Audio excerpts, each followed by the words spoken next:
this is Miss Gamez. I just wanted to hop on and show you guys how to access the Empowered Learning 2.0 project-based plans through the district website. So let's get started. You're going to open your internet browser. I've already navigated to the Spring ISD website, www.springisd.org.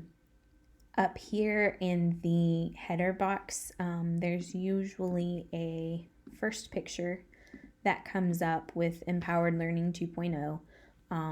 But if for some reason your screen isn't on that picture when you hop on, you can also access it down here in this little bluish gray box, Empowered Learning at Home.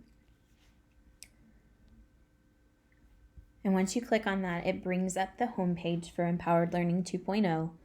And the section we're going to look at right now is the project-based learning plans. I do want to point out that there are some other online and mobile-friendly resources at the bottom.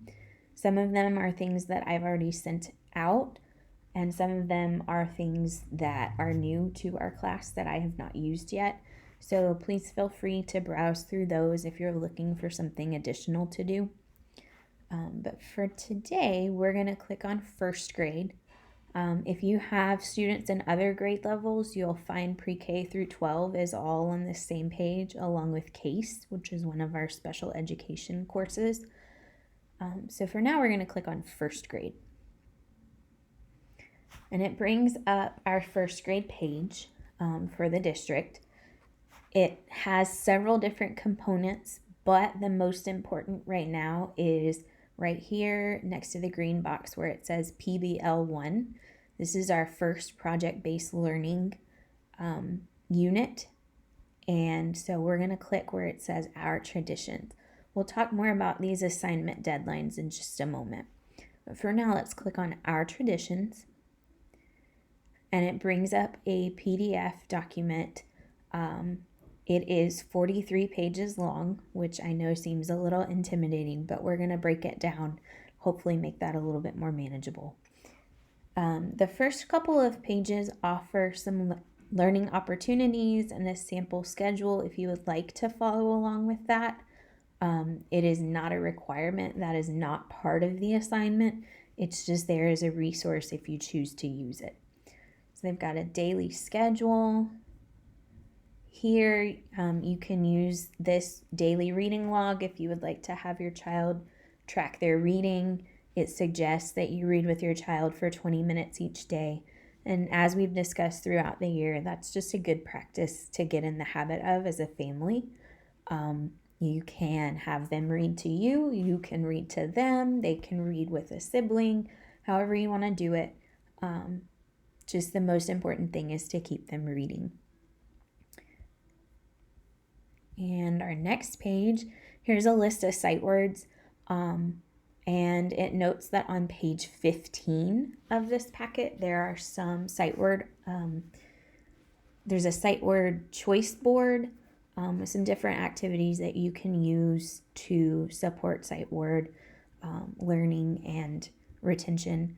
So this list is slightly different than the one that I've sent out throughout the year, but it's still a great list to learn from, so you can use either one.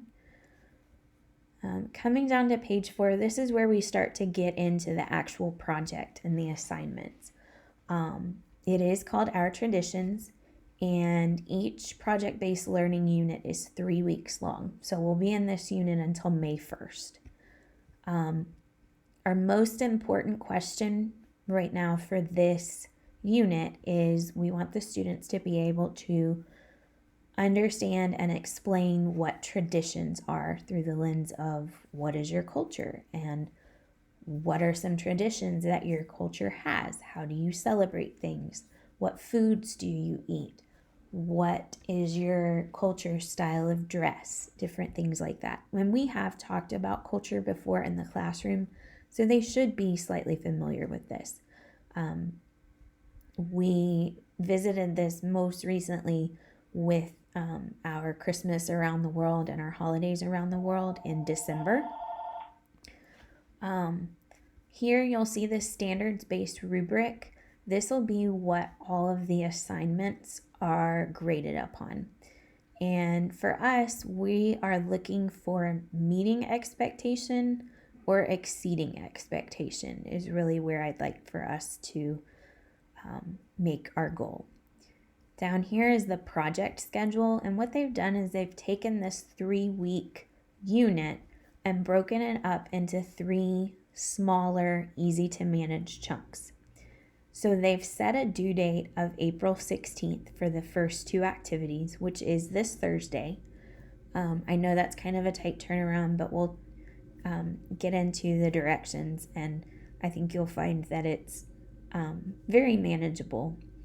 And if it doesn't get done by Thursday, then I would still be happy to accept it any other day. I know this is all new to us. We're kind of juggling several things. So these due dates are very, very flexible. Coming down to page 6. This is the Ignite portion. This is really where they start the brainstorming process of what they're about to write about. So it gives you a little sentence here. Hello, I'm Tim the Traveler. I travel all over the world to learn about different cultures. Now I want to find out about your culture. Can you teach me something about your culture?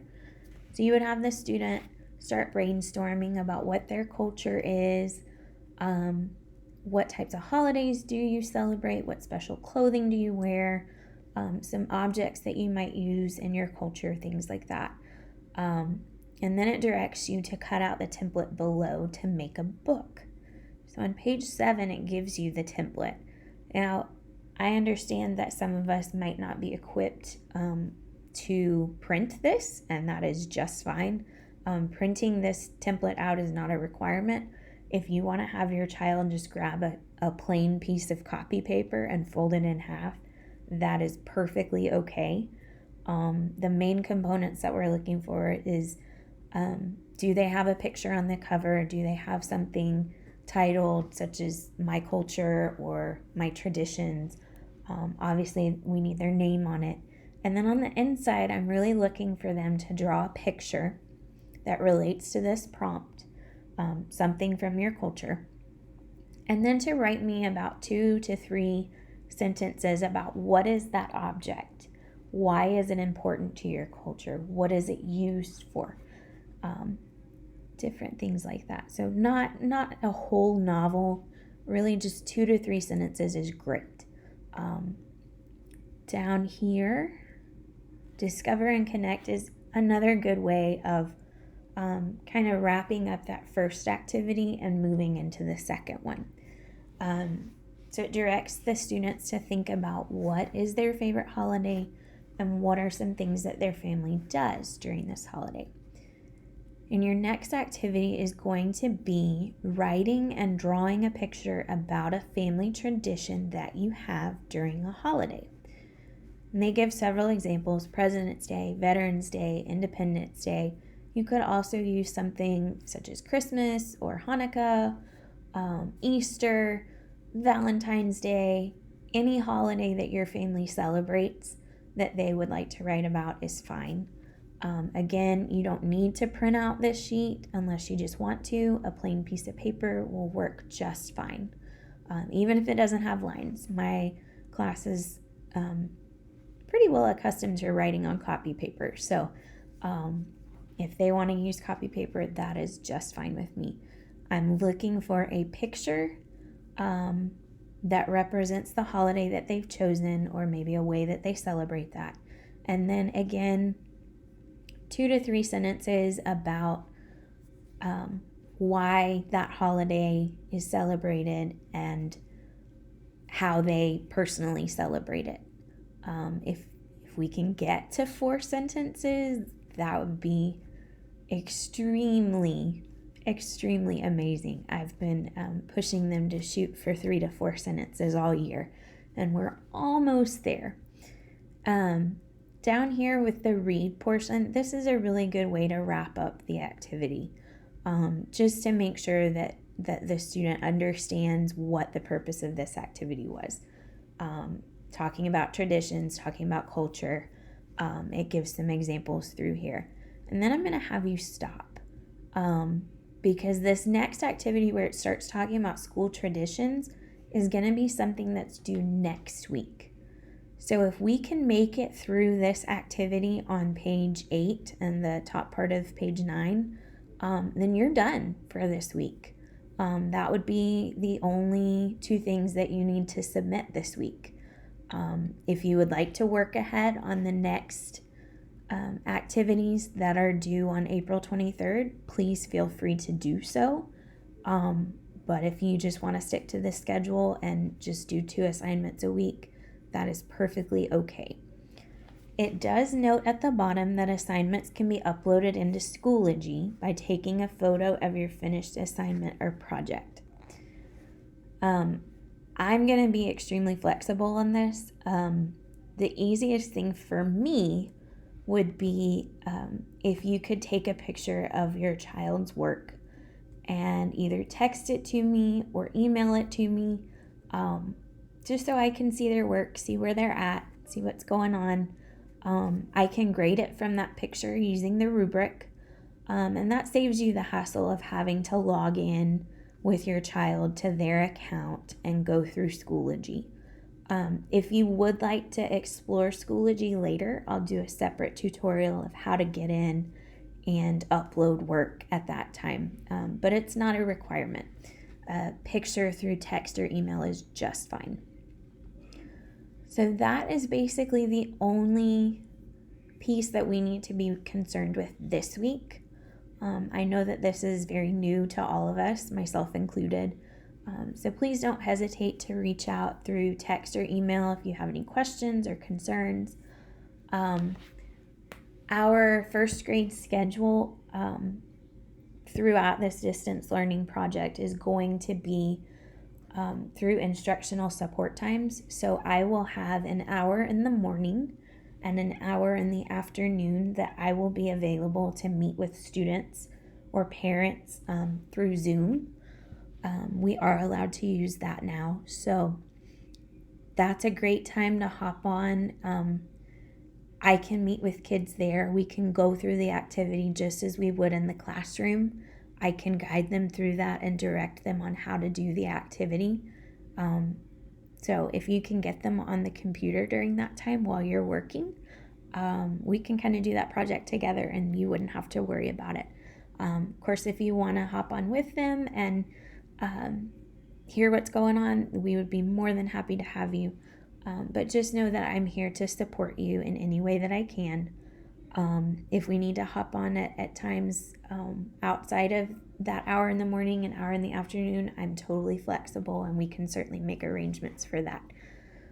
So I hope this has helped you in some way and relieved some of the stress from taking on this new Empowered Learning 2.0. So in closing, I just want to say thank you for what you're doing to support our kids at home. I miss my kids and I can't wait to dive into this with them. So have a great evening.